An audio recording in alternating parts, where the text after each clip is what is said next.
मैं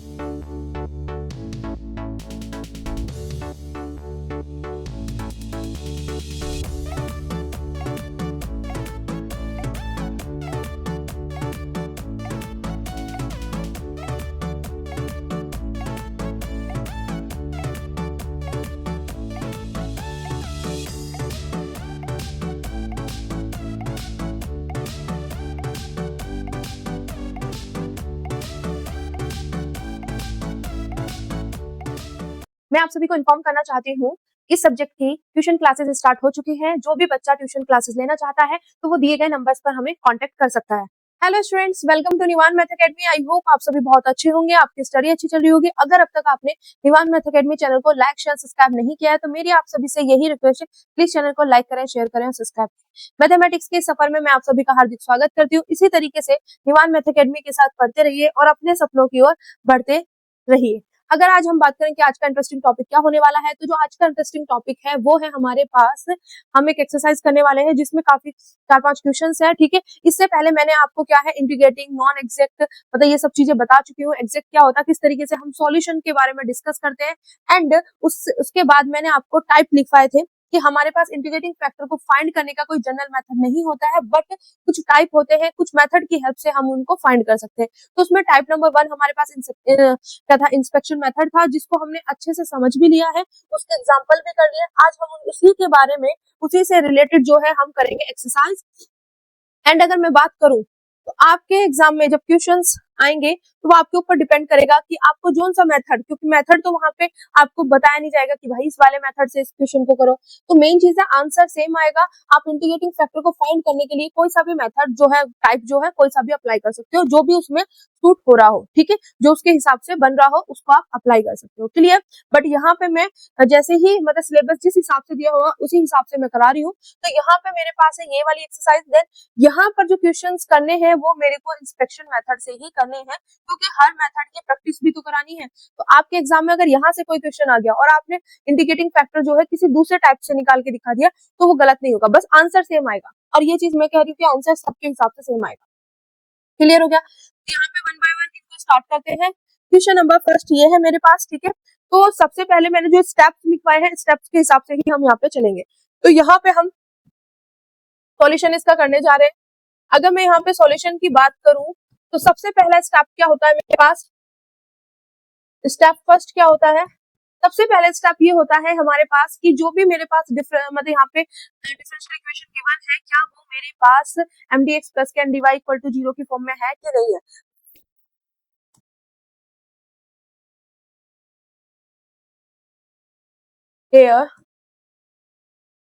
Here the given differential equation is, here the given differential equation is, मेरे पास क्या है, y dx माइनस के x dy इक्वल टू 0। अब इसको हम क्या है, मैं इसको y dx यहाँ पे प्लस माइनस के x dy की फॉर्म में लिख सकती हूँ या नहीं। देखो, प्लस माइनस माइनस वापस यही आ जाएगा। अब हमें क्या देखना, सबसे पहला स्टेप यही होता है कि जो ये यहाँ पे दिया गया है, क्या ये मेरे पास m dx प्लस के dy की फॉर्म में है। तो आप देखो, m dx एंड dy, मतलब यहाँ पे m क्या है, xy का कोई फंक्शन है, n क्या है, xy का फंक्शन, तो मुझे ये उस फॉर्म में दिखाई दे रही है। तो आप लिखोगे it is the form of, it is the form of m dx plus के n dy equal to 0, m dx plus के n dy इक्वल टू 0। ठीक है, उसकी फॉर्म में बन गई। अब स्टेप नंबर जो सेकंड होगा हमारे पास, स्टेप नंबर सेकंड क्या कहता है कि जब ये इस फॉर्म में है तो यहाँ से m और n की वैल्यू लिखो। तो m क्या होगा मेरे पास, dx के साथ वाला, इस तरीके से ध्यान रखना, dx यहाँ पे dx के साथ वाला, n क्या होगा मेरे पास, dy के साथ वाला माइनस के x। ठीक है, तो मेरे पास m और n निकल के आ गए। जिन हमारा जो नेक्स्ट स्टेप होता है, इसी में मैं करूंगी, इसको इधर, मैं इधर कर रही हूँ इसको। ठीक है,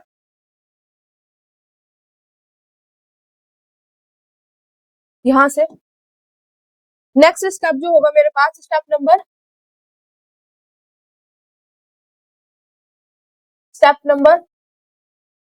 third, to check the exactness, to check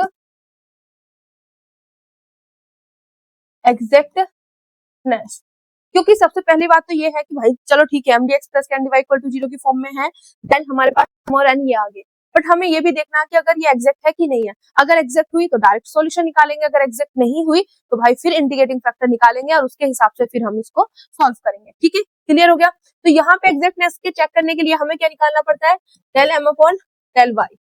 तो यहाँ पे del m upon del y मतलब m का y के रेस्पेक्ट में, तो y यहीं पे बैठा हुआ है, तो y के रेस्पेक्ट में क्या होगा मेरे पास यहाँ पर 1। ठीक है, एंड मुझे क्या निकालना होता है, del n upon del x निकालो, x के रेस्पेक्ट में, n को x के रेस्पेक्ट में पार्शियल डेरिवेटिव करना, तो x का x के रेस्पेक्ट में क्या हो जाएगा 1, तो यहाँ से आ जाएगा मेरे पास माइनस के 1। अब देखो यहाँ पर मेरे पास क्या है, इसकी वैल्यू 1 है, इसकी वैल्यू -1 है, जो कि दोनों इक्वल नहीं है, तो यहाँ से आप क्या लिख सकते हो कि हमारे पास del m upon del y not equal to del n upon del x। तो इसका मतलब क्या हो गया कि मेरे पास जो यहाँ पे आप लिख सकते हो, hence given differential equation is non-exact differential equation। ठीक है, तो ये मेरे पास क्या आ गया यहाँ पे, नॉन एग्जैक्ट हो गई। अब जैसे ही नॉन एग्जैक्ट हुई तो आपका ध्यान किस पे जाएगा, स्टेप नंबर 4 जो होगा वो होगा हमारे पास to find the integrating factor. अब हमें यहाँ से इंटीग्रेटिंग फैक्टर अगर यहीं पे एग्जैक्ट बन जाता तो हम आगे इसका डायरेक्ट सॉल्यूशन निकालते, बट ये एग्जैक्ट नहीं बना है, तो इसलिए अब हमारा जो नेक्स्ट स्टेप होगा वो स्टेप नंबर, यहाँ पे स्टेप नंबर 4 जो होगा मेरे पास, to find integrating factor, to find integrating factor. अब देखो सिंपल सा फंडा है, मुझे इंटीग्रेटिंग फैक्टर फाइंड करना है यहाँ पे। ठीक है, तो देखो मेरे पास मैंने आपको लिखवाया है इंटीग्रेटिंग फाइंड करने के जो मेथड है, टाइप 1, टाइप 2, टाइप 3, टाइप 4, इस तरीके से मैंने आपको लिखवाए हुए हैं। अब उसमें हम पहले ही टाइप के बारे में बात करें जिसका नाम है इंस्पेक्शन मेथड। तो हम सबसे पहले यहाँ पे जो मतलब सर्च करेंगे इंटीग्रेटिंग फैक्टर के बारे में देखेंगे, वो देखेंगे with the help of inspection method की हेल्प से। ठीक है, बट जब मैं पूरे के पूरे टाइप करा दूंगी तो जोन सा सुटेबल आपके लिए हो वो वाला अप्लाई करना और फाइंड करके आंसर निकाल लेना। ठीक है, क्लियर हो गया। तो यहाँ पे बाय इंस्पेक्शन मेथड, हम क्या है इंटीग्रेटिंग फैक्टर को फाइंड करेंगे। अब मेरे पास जो गिवन डिफरेंशियल इक्वेशन है उसको लिखो यहाँ पे, वो क्या है मेरे पास, y dx minus x dy equal to 0। अब इसी से हमें पता चलेगा कि हमारे पास क्या है, यहाँ पर मैं कौन सा इंटीग्रेटिंग फैक्टर मुझे लेना चाहिए। तो अगर आप यहाँ पे देख रहे हो, तो अगर मैं यहाँ पे बात करूं कि मेरे पास कौन सा इंटीग्रेटिंग फैक्टर होना चाहिए, तो सिंपल सा फंडा है। यहाँ पे अगर आप नोटिस कर रहे हो तो देखो मेरे पास अगर डी एक्स और वाई होता है तो मेरे पास क्या होता है, x as it is d y plus y as it is d x.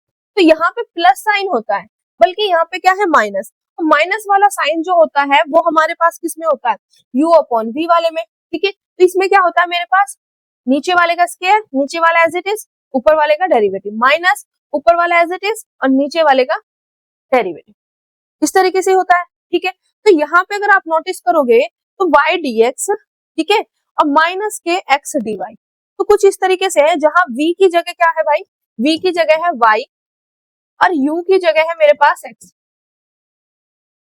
तो यहाँ पे अगर मैं रखूं तो मेरे पास क्या होगा, यहाँ पे देखो y dx minus x dy, यही मेरे पास यहाँ पे लिखा हुआ है y dx माइनस के x dy।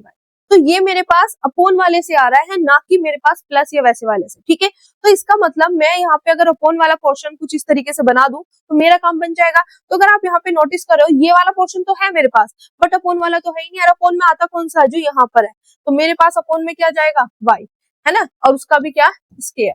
तो मुझे यहाँ पे क्या करना पड़ेगा, किससे मल्टीप्लाई करनी पड़ेगी, 1 अपॉन y स्क्वायर से। किससे मल्टीप्लाई करनी पड़ेगी, 1 अपॉन y स्क्वायर से।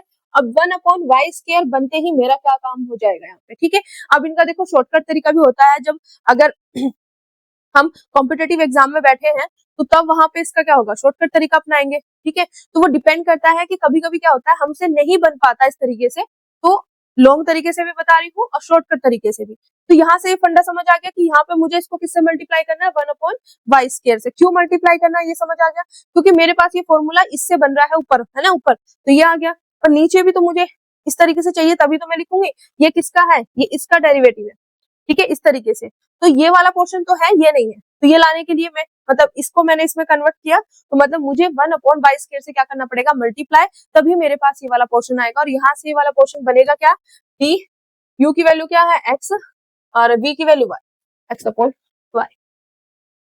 आगे बात समझ क्लियर हो गया, ठीक है। तो अब ये पूरा पूरा पोर्शन मैं क्या है यहाँ पर लिखने जा रही हूँ। तो यहाँ से मुझे ये आइडिया हो गया कि मुझे यहाँ पर क्या है 1/y², 1/y² से क्या करना पड़ेगा, यहाँ पे मल्टीप्लाई करना पड़ेगा 1/y², ठीक है। तो यहाँ पे अगर मैं 1/y² से मल्टीप्लाई करूंगी तो मेरे पास क्या बन जाएगा, y dx माइनस के x dy upon y² equal to 0। इसको मैं क्या लिख सकती हूँ, dx/y, ठीक है। नीचे वाले का स्क्वायर, नीचे वाला एज इट इज, ऊपर वाले का डेरिवेटिव, मैंने ऊपर वाला एज इट इज, नीचे वाले का डेरिवेटिव, ठीक है, इक्वल टू 0। तो हमें मतलब ऐसे ढूंढना पड़ता है। तो यहाँ से देखो, अब ये तो इसका शॉर्टकट है, अभी मैं इसका सॉल्यूशन बाद में निकाल कर दिखाऊंगी, यहीं पे आ जाएगा इससे आगे, ठीक है। बट हमें तो चाहिए, मतलब मुझे सिर्फ ये आइडिया चाहिए था कि यहाँ पे मैं किससे मल्टीप्लाई करके मेरा काम बन जाएगा। तो मुझे यहाँ पे पता चल गया 1/y² से मल्टीप्लाई करके मेरा काम यहाँ पर बन जाएगा, ठीक है। तो यहाँ पे हम मल्टीप्लाई करेंगे इससे, तो मतलब इसका मतलब क्या हो गया, मेरे पास जो इंटीग्रेटिंग फैक्टर है वो कौन सा हो गया मेरे पास, 1/y²। तो यहां से हमारे पास क्या आ गया, integrating factor. Now 1/y² is an integrating factor. अब आपकी बुक में जो है, हमारे पास जो बुक है जिसमें मैंने बताए हैं, उसमें मेरे पास क्या है, इसके इंटीग्रेटिंग फैक्टर मेरे पास काफी सारे दिए हुए हैं, ठीक है। मतलब नीचे जो इसका सॉल्यूशन दिया हुआ उसमें काफी सारे वो दिए हुए हैं, 1/x² भी दिया हुआ है, 1/xy भी दिया हुआ है, ठीक है, क्लियर। तो यहाँ पे हम इनको भी डील करेंगे, पर मेन चीज है यहाँ पर, ठीक है, इनको भी क्या करेंगे हम यहाँ पर डील करेंगे, देखेंगे कि किस तरीके से वो वाले भी आ रहे हैं। फिर देखो मैंने एक बता दिया कि यहाँ पे 1/y² क्या बन रहा है, इसका इंटीग्रेटिंग फैक्टर बन रहा है। तो 1/x² या 1/xy जो वाला पोर्शन बनेगा उसका मैं बता दूंगी कैसे उन्होंने सोचा और क्यों बनाया, ठीक है। ये चीज आपको पता है, इंटीग्रेटिंग फैक्टर क्या होते हैं, इनफाइनाइट होते हैं, ठीक है। आगे बात समझ, किसी से भी निकालो आंसर लास्ट में सेम आएगा।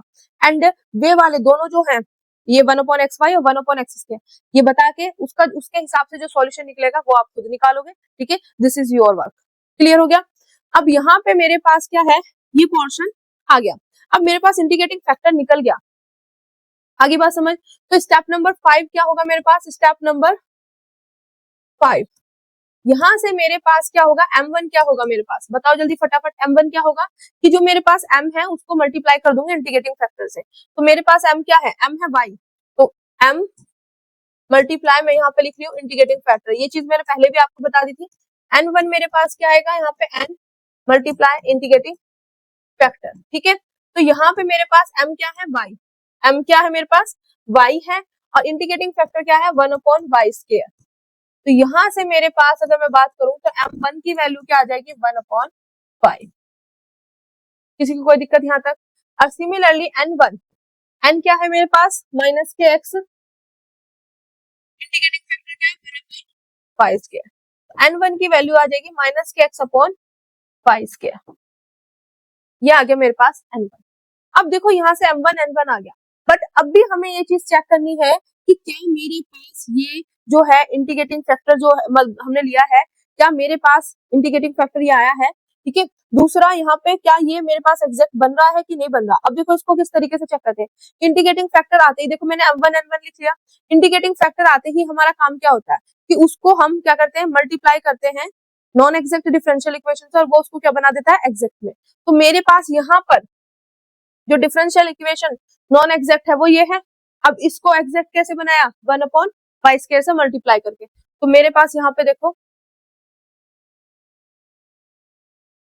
यहाँ पे था मेरे पास y dx माइनस के x dy, ठीक है। ये नॉन एग्जैक्ट थी मेरे पास, इसको 1/y² से मल्टीप्लाई करके मैंने क्या बना दिया, एग्जैक्ट, ठीक है। तो यहाँ पे मेरे पास क्या हो गया, 1/y हो गया, इससे कटिंग हो जाएगी, यहाँ पे माइनस के दिस dy इक्वल टू 0। आगे बात समझ क्लियर? ये थोड़ा सा आगे पीछे हो गया, पिछले वाले में मैंने वैसे कराया था, बट कोई दिक्कत नहीं है।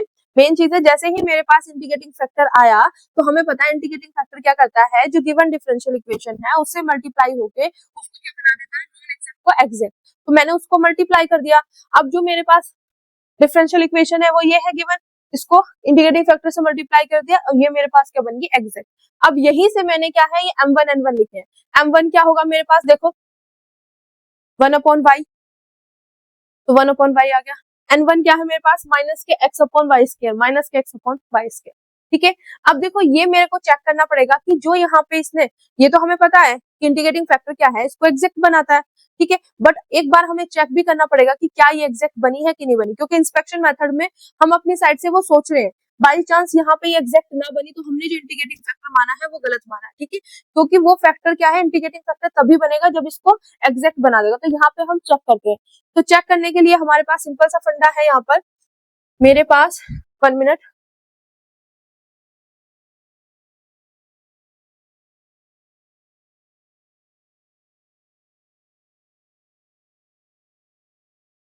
हम्म 1 मिनट। यहाँ पे m1 n1 मेरे पास आ चुका है, तो यहाँ से मैं निकालूंगी चेक करने के लिए कि एग्जैक्ट है कि नहीं है। तो del m1 upon del y और del n1 upon del x, ये हम निकालेंगे। तो m1 क्या है मेरे पास, 1/y, तो इसको y के ही रेस्पेक्ट में इसका क्या करना है, पार्शियल डेरिवेटिव। तो 1/y है, इसको क्या लिख सकते हो, y की पावर -1। ठीक है, तो -1 आगे और इसकी पावर में से 1 कम, यही आएगा। तो मेरे पास यहाँ पे इसकी वैल्यू जो आ जाएगी वो क्या आएगी, del m1 upon del y equal to -1 upon y की पावर -2, -2 ऊपर है तो नीचे आके y की पावर 2, ये आ गया मेरे पास। सिमिलरली अब मुझे n1 का करना है, n1 मेरे पास क्या है, -x अपॉन y स्क्वायर। अब del n1 upon del x मतलब x के रिस्पेक्ट में कर रहे हैं, तो y वाला portion as a constant treat होगा, तो -1 अपॉन y स्क्वायर बाहर, x का x के रिस्पेक्ट में क्या हो जाएगा मेरे पास, तो यहाँ से मेरे पास भी क्या आ गया, del n1 upon del x equal to आ गया मेरे पास -1 अपॉन y स्क्वायर। ठीक है, आगे बात समझ, तो ये मेरे पास आ गया और ये भी। तो अगर आप नोटिस करोगे यहाँ पे दोनों के दोनों क्या है मेरे पास, सेम है, दोनों के दोनों सेम है, तो यहाँ से हम कह सकते हैं कि मेरे पास यहाँ पे del m1 upon del y equal to del n1 upon del x, दोनों के दोनों क्या है, इक्वल है। अब जब ये इक्वल है तो जो हमने यहाँ पे इंटीग्रेटिंग फैक्टर माना था कि मेरे पास ये क्या है, इंटीग्रेटिंग फैक्टर है, तो ये हमारा राइट है। ठीक है, यहाँ से आपको श्योरिटी मिल जाती है कि इंटीग्रेटिंग फैक्टर, वो एक फैक्टर निकला। अब वो इंटीग्रेटिंग कब बनेगा, जब वो नॉन एग्जैक्ट को इससे मल्टीप्लाई करूं और ये एग्जैक्ट बना दे। तो उसने नॉन एग्जैक्ट से मल्टीप्लाई किया, इसको क्या बना दिया, एग्जैक्ट बना दिया, तो वो जो हमने सोचा था फैक्टर वही हमारे पास इंटीग्रेटिंग फैक्टर है। ठीक है, वैसे भी हमने निकाला है, बट मैं ये चीज आपको इसलिए बोल रही हूँ कि जिससे कि आपको ये पता चल जाए कि जो आपने सोचा था या जो आप कर रहे हो वो आपका बिल्कुल सही राइट है। ठीक है, अब देखो यहाँ पे ये सिर्फ जो आपको चेक करना है ना, ये सिर्फ आपको क्या करना है, हमारे पास सिर्फ इंस्पेक्शन वाले मेथड में चेक करना है, क्योंकि वहां पे हमसे कोई गलत इंटीग्रेटिंग फैक्टर ना ले लिया जाए। हिसाब से यही रिक्वेस्ट है कि ये वाला चेक कर लेना जब इंस्पेक्शन मेथड से अगर आप कर रहे हो। जो हमारे पास अगले वाले टाइप होंगे, ठीक है, टाइप 2 हो गया, टाइप 3 हो गया, टाइप 4, टाइप 5, टाइप 6, ये जो होंगे वहां पे आपको इंटीग्रेटिंग फैक्टर निकालना है और मल्टीप्लाई करके मतलब m1 n1 निकाल लेना है और फिर डायरेक्ट आप सॉल्यूशन वहां पे निकाल सकते हो। तो वहां पे आपको ये एग्जैक्ट चेक करने की जरूरत नहीं पड़ेगी, क्योंकि वहां पे मतलब आपको शुरू में जब आप इंटीग्रेटिंग फैक्टर फाइंड करोगे ना, वहीं पे आपको आइडिया लग जाएगा कि हाँ मेरा इंटीग्रेटिंग फैक्टर बिल्कुल परफेक्ट जा रहा है। ठीक है, क्योंकि वो जो मेथड होंगे ना वो अप्लाई ही तब होंगे जब वो बिल्कुल राइट चलेंगे। क्लियर हो गया, आगे बात समझ। तो जब मैं वो मेथड्स कराऊंगी तो जब आपको ज्यादा अच्छे से क्लियर होगा। मेन चीज आपको ये है कि जब आप इंस्पेक्शन वाला मेथड अप्लाई कर रहे हो तो तब आपको श्योरिटी के लिए वहां पर ये चीज चेक कर लेनी है कि जो यहाँ पर हमने इंटीग्रेटिंग फैक्टर सोचा है अपनी साइड से लिया है क्या वो सही है कि नहीं। ठीक है, तो वहां पे उस केस में ये चीज चेक कर लेनी है, बट अगले वाले टाइप्स में आपको चेक नहीं करना है। वहां पे सिंपल सा फंडा, वहां पे क्या स्टेप्स होंगे हमारे पास, सबसे पहला स्टेप ये होगा क्या इस फॉर्म में है, वैल्यू निकालो यहाँ से। स्टेप नंबर 2, फिर एग्जैक्टनेस चेक करो, नॉन एग्जैक्ट है तो भाई एग्जैक्ट है तो सीधा सॉल्यूशन, एग्जैक्ट नहीं है तो इंटीग्रेटिंग फैक्टर फाइंड करोगे। तो वहां पे आप इंटीग्रेटिंग फैक्टर जो फाइंड करोगे वो अगर उन वाले मेथड से कर रहे हो तो डायरेक्ट इंटीग्रेटिंग फैक्टर निकाला आपने, फिर आप क्या वहां से m1 n1 निकालोगे और सीधा m1 n1 आपके पास आ चुका है, तो आप उसके बाद स्टेप जो रहेगा वो रहेगा हमारे पास डायरेक्ट सॉल्यूशन का। ठीक है, तो यहाँ पे ये वाला जो स्टेप है कि यहाँ पे ये चीज चेक करना कि मेरे पास ये एग्जैक्ट बनाई है या नहीं बनाई, नॉन एग्जैक्ट को इसने एग्जैक्ट बना दिया कि नहीं बना दिया। तो वो इसलिए बोला गया है कि यहाँ पे हम जो इंस्पेक्शन मेथड है वो देखो हम अपनी साइड से ही सोच के तो लेते हैं। यहाँ पे मैंने सोचा कि इस तरीके से है तो यहाँ पे ये पोर्शन बनेगा, तो बस उसके लिए वहां पे थोड़ा सा श्योरिटी के लिए हमने ये चीज किया। यहाँ पे क्लियर हो गया। अब आगे देखो, अब मेरे पास ये एग्जैक्ट बन गया, ठीक है। तो मेरे पास अब फाइंड क्या होगा, स्टेप नंबर 6 क्या होगा मेरे पास, स्टेप नंबर 6 होगा मेरे पास फाइंड द सॉल्यूशन। स्टेप 6 जो होगा टू फाइंड इट्स सॉल्यूशन। इसका क्या है, सॉल्यूशन को क्या करो आप फाइंड करो, टू फाइंड इट्स सॉल्यूशन। यहाँ पे हमें बस इसके सॉल्यूशन को क्या करना है, फाइंड करना है। अब सॉल्यूशन को फाइंड करने के लिए यहाँ पे क्या होगा मेरे पास, इधर छोटा कर रही हूँ उसको, ठीक है। इधर से आपको ये भी शो होता रहेगा इधर वाला पोर्शन में, और वहां पे मेरे लिए स्पेस होगा। तो यहाँ पे मेरे पास क्या होता है, अब m और n नहीं रखना है, जो हमारे पास नया आया है इंटीग्रेटिंग फैक्टर के बाद वो क्या आया है m1 और n1, तो उसके लिए डील करना है। तो यहाँ पे m1 है, यहाँ पे n1 आएगा, पर n1 में मेरे पास कौन सी टर्म्स, नॉट कंटेनिंग x, ठीक है। तो यहाँ पे आप लिखोगे terms in n1 not containing x, जो क्या है मेरे पास x को कंटेन नहीं कर रहा है, dy इक्वल टू, ठीक है। अब देखो यहाँ पे सारे के सारे x यहाँ पर हैं, तो y as a constant treat होगा, ये चीज भी मैंने आपको बताया था। अब दूसरा देखो सारे के सारे x यहाँ पर है, तो यहाँ पर x नहीं आएगा, एक तरीका ये था। दूसरा x के रिस्पेक्ट में इंटीग्रेशन हो रही है, तो y एज ए कांस्टेंट क्या होगी यहाँ पे ट्रीट होगी, ठीक है। बस अब आपको क्या करना है, इनकी वैल्यू रखनी है और सॉल्यूशन आपके सामने। तो यहाँ पे मेरे पास क्या होगा, m1 क्या है मेरे पास, देखो यहाँ पे m1 है 1/y, m1 है 1/y dx, y as a constant की तरह यहाँ पे होगी ट्रीट, प्लस n1 में वो टर्म देखनी है आपने जिसमें x नहीं है, तो जहां मेरे पास x है उसको कट करते चल जाओ, है ना। तो x यहीं पे आ रहा है तो ये कट हो गया, तो मेरे पास ऐसी कोई टर्म बची नहीं जिसमें x ना हो, है ना। मतलब देखो एक ही यही तो है मेरे पास, इसी में x बैठा है, तो टर्म तो कुछ ऐसी है ही नहीं, ठीक है। तो यहाँ पे मेरे पास n1 में मेरे को ऐसी कोई टर्म नहीं मिली जो कंटेन ना करता हो x को, ठीक है।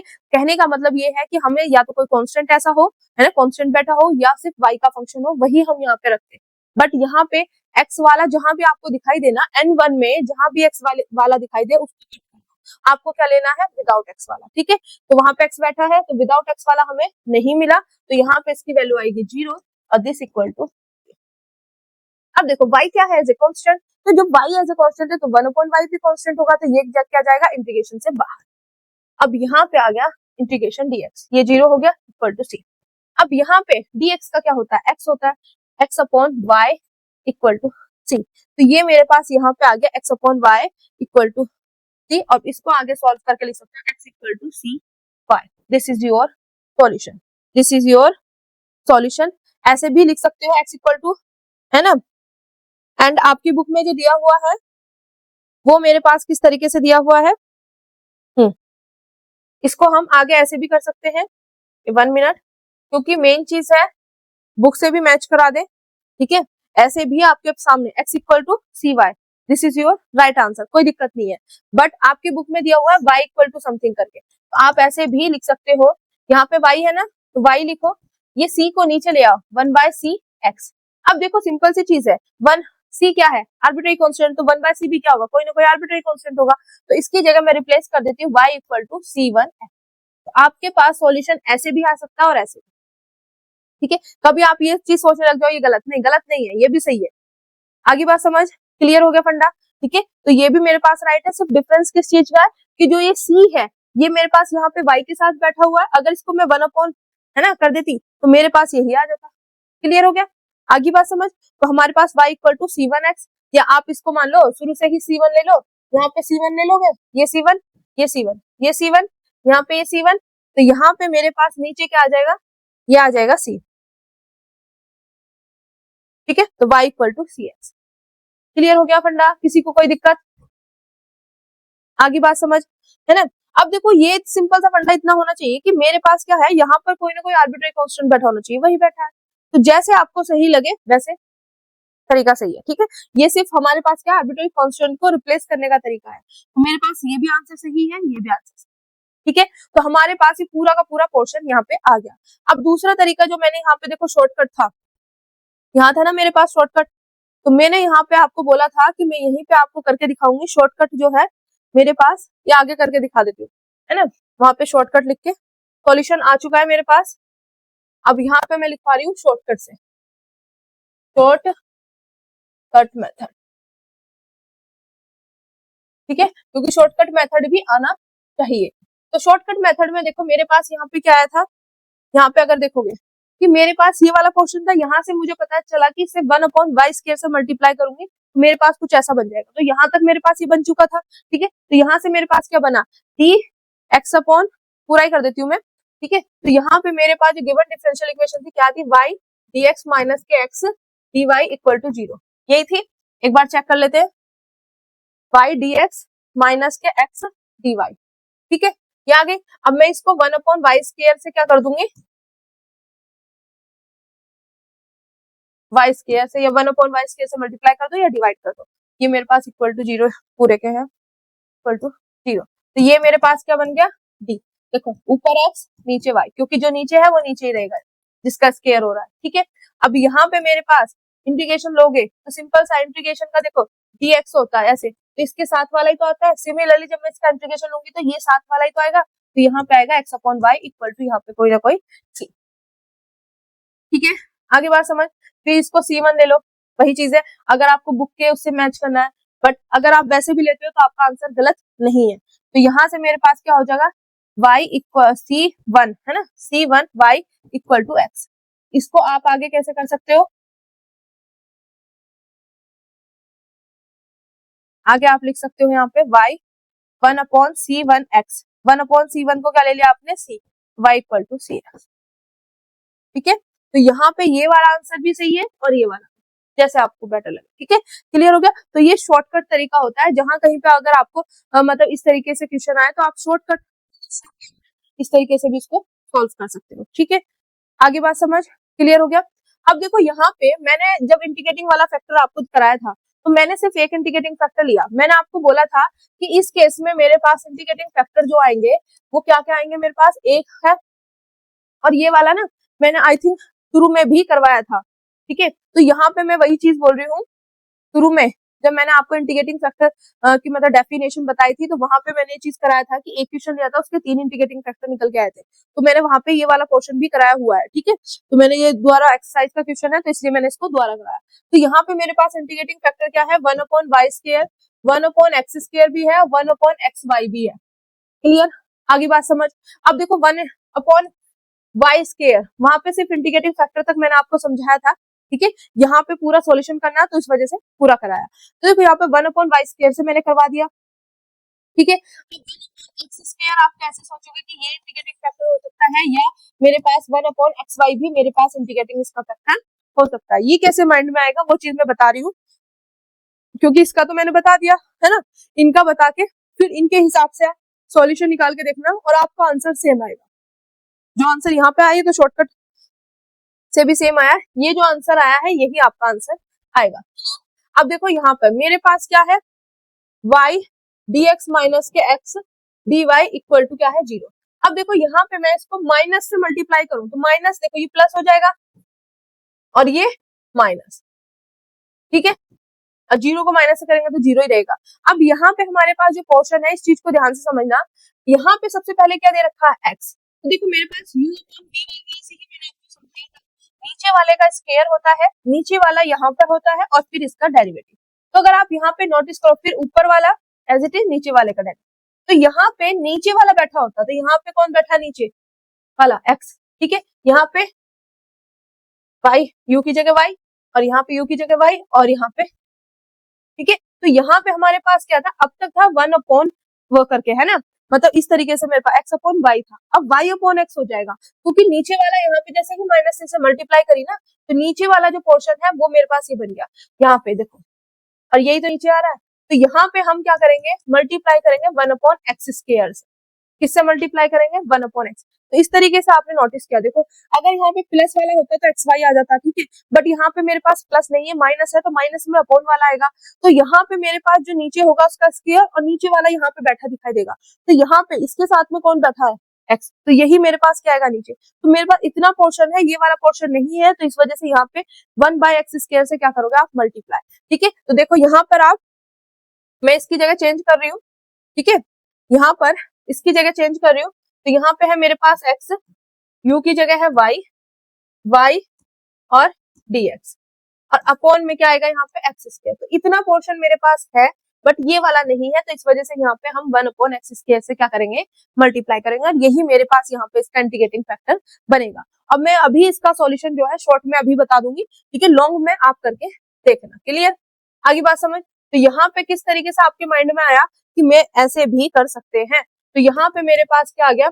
इसको मल्टीप्लाई कर दो, या सॉरी डिवाइड कर दो x² से, वैसे मेरे पास इंटीग्रेटिंग फैक्टर क्या होगा, ये। ठीक है, इससे डिवाइड किया तो मेरे पास ये क्या बन गया, जो ये दिया हुआ ये नीचे होता है ना, तो नीचे मेरे पास एक मिनट, नीचे क्या होगा मेरे पास x, ऊपर क्या होगा y इक्वल टू 0। यहाँ पे आप इंटीग्रेटिंग करोगे तो मेरे पास क्या आ जाएगा यहाँ पे,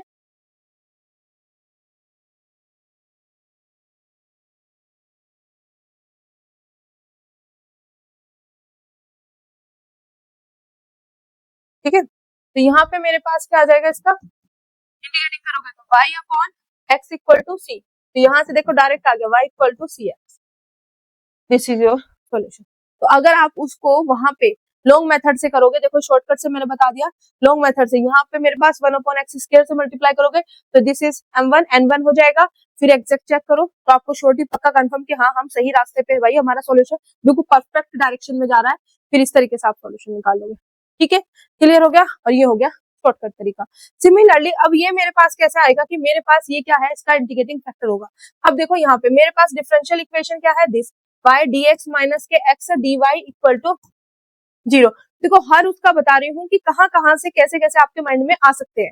ठीक है, जो आपके बुक में दिए हुए हैं या जैसे दिए हुए हैं वो भी आपके माइंड में सेट होना चाहिए कि कैसे दिए हुए हैं, क्यों उन्होंने देखा, किस बेस पे उन्होंने ये चीज लिखी। अब ये चीज आपको पता है, इंटीग्रेटिंग फैक्टर जो होते हैं हमारे पास क्या होते हैं, इनफाइनाइट होते हैं। क्लियर, तो अगर मैंने ये वाला पोर्शन कर लिया यहाँ पे, अब देखो यहाँ पे ये लिख लिया यहाँ पे, अब ये कैसे होगा, तो देखो सिंपल सा फंडा है, एक्स के साथ क्या बैठा वाई, वाई के साथ क्या बैठा है एक्स, तो मुझे क्या है एक्स के साथ एक्स लाना है, वाई के साथ वाई लाना, तो मेरा काम बन जाएगा या नहीं बन जाएगा। तो एक्स के साथ एक्स और वाई के साथ वाई कैसे लेके आऊं, तो मैं यहाँ पे क्या करूं, इसको भी डिवाइड कर दूं एक्स वाई से, इसको भी डिवाइड कर दूं एक्स वाई से, मतलब पूरे को डिवाइड कर दे एक्स वाई से, या कह दो पूरे को मल्टीप्लाई कर दो 1/x y से। ठीक है, क्योंकि पूरे को करोगे तो 1/x y से मल्टीप्लाई करोगे तो मेरे पास सबके अपॉन में जाएगा, इसके अपॉन में अलग, इसके अपॉन में अलग। ठीक है, तो जैसे भी आपको सही लगे। आगे बात समझ, तो माइंड किस तरीके से गेम खेलेगा वो चीज देखो। तो मेरा कि भाई एक्स के साथ एक्स वाला रहे, वाई के साथ वाई वाला रहे, मुझे ऐसा यहाँ पे सेटअप करना है, तो उसके लिए मेरे को क्या करना है, वाई को हटाना पड़ेगा और एक्स लेके आना पड़ेगा। तो मैं क्या करूं, यहाँ पे एक्स वाई से डिवाइड करूं, अब वाई से वाई गया, एक्स से एक्स गया, तो यहाँ पे मेरे पास जो है 1/x dx रह गया, यहाँ पे 1/y dy इक्वल टू 0। किसी को कोई दिक्कत, तो एक्स के साथ एक्स आ गया, वाई के साथ वाई आ गया। ठीक है, तो इस वजह से यहाँ पर हमने जो इंटीग्रेटिंग फैक्टर लिया वो लिया 1/xy, क्योंकि मैंने इस पूरे को किससे डिवाइड किया, xy से, तो ऐसे कह दो मल्टीप्लाई किस फैक्टर से कर रहे हैं, 1/xy से। ठीक है, अब देखो इसका मैं शॉर्ट में यहाँ पे सॉल्यूशन बता रही हूँ, लॉन्ग में दिस इज योर, है ना, योर ड्यूटी, किसको आप किस तरीके से करोगे। पूरा पैटर्न मैंने बता दिया कि भाई इस तरीके से पैटर्न होता है और इस तरीके से हम इनको करते हैं। ठीक है, तो यहाँ पे अगर मैं इंटीग्रेशन लूंगी तो 1/x का क्या होता है, log x। ठीक है, क्या होता है 1/x का क्या होता है, log x, 1/y का क्या होगा, log y। ठीक है, और यहाँ पे देखो दोनों साइड लोग लोग आ रहे हैं, तो यहाँ पे हम ले लेंगे log c। ठीक है, अब देखो log m plus n multiply में आ जाता है, प्लस वाला मल्टीप्लाई में, और माइनस वाला क्या होता है डिवाइड में, तो यहाँ पे ये log x जो माइनस वाला वो डिवाइड में, log c, log से log कैंसिल, तो यहाँ पे मेरे पास क्या आ जाएगा x upon y equal to c, x upon y equal to मेरे पास क्या आ जाएगा, c आ जाएगा। ठीक है, क्लियर हो गया। अब देखो इसको या तो आप सीधा x equal to c y, ये भी राइट आंसर है, बुक से मैच करना है तो सिंपल सा फंडा है, यहाँ पे इसकी जगह आप क्या रख दोगे, यहाँ पे देखो यहाँ पे आ जाएगा मेरे पास सी वाई इक्वल टू एक्स, या C1 ले लो इसको। ठीक है, यहाँ पे आ गया मेरे पास C1। तो y इक्वल टू 1/c1 आएगा, जिसको ले लो आप t। तो ये आ गया। ठीक है, क्लियर हो गया। तो इस तरीके से आप क्या है सोच सकते हो कि मेरे पास इंडिकेटिंग फैक्टर क्या क्या आ सकते हैं। तो सिंपल सा फंडा 1/y² के लिए कैसे सोचा वो बता दिया, जैसे था वैसी। x वाला कैसे आया, माइनस से मल्टीप्लाई करके x 1/x² के लिए बन गया। और 1/xy मैंने कैसे सोचा कि भाई x के साथ x वाला रहे और y के साथ y वाला रहे, तो ऐसे कैसे बन सकता है, 1/xy से मल्टीप्लाई कर दो या xy से डिवाइड कर दो, तो मेरे पास x के साथ x वाला, y के साथ y वाला। क्लियर हो गया। तो आई होप ये पूरा का पूरा पोर्शन जो है आपको अच्छे से समझ आया होगा कि किस तरीके से हमने ये क्वेश्चंस को हैंडल किया। तो क्वेश्चन नंबर 1 जो है आपका यहाँ पर हैंडल हो गया। अब जो अदर क्वेश्चन दे रखे हैं उनमें सब में आपका जो इनके आंसर्स है सब में एक एक इंडिकेटिंग फैक्टर से करा हुआ है, तो मैं एक एक से दिखाऊंगी। सिर्फ इस वाले में क्या थे, 3 इंडिकेटिंग फैक्टर थे और तीनों का मैंने इंडिकेटिंग फैक्टर कैसे बने वो सब चीजें मैंने आपको पहले इंडिकेटिंग फैक्टर वाले डेफिनेशन कराई तो उसमें बताया हुआ भी है। ठीक है, मेरे को एकदम से ध्यान आ गया कि मैंने वहां पे बताया हुआ भी है। ठीक है, क्लियर हो गया। तो अब हम अपनी नेक्स्ट वीडियो में करेंगे एग्जाम्पल नंबर 2 और 3 दोनों एक साथ करेंगे। ठीक है, इस वाले में क्योंकि 3 वो थे इंडिकेटिंग फैक्टर दिखाने थे तो इस वजह से थोड़ा सा ये लॉन्ग हो गया। क्लियर, तो अगली वीडियो में मिलते हैं अपने नए क्वेश्चन के साथ। मैं आप सभी को इन्फॉर्म करना चाहती हूँ इस सब्जेक्ट की ट्यूशन क्लासेस स्टार्ट हो चुकी हैं। जो भी बच्चा ट्यूशन क्लासेस लेना चाहता है तो वो दिए गए नंबर्स पर हमें कांटेक्ट कर सकता है।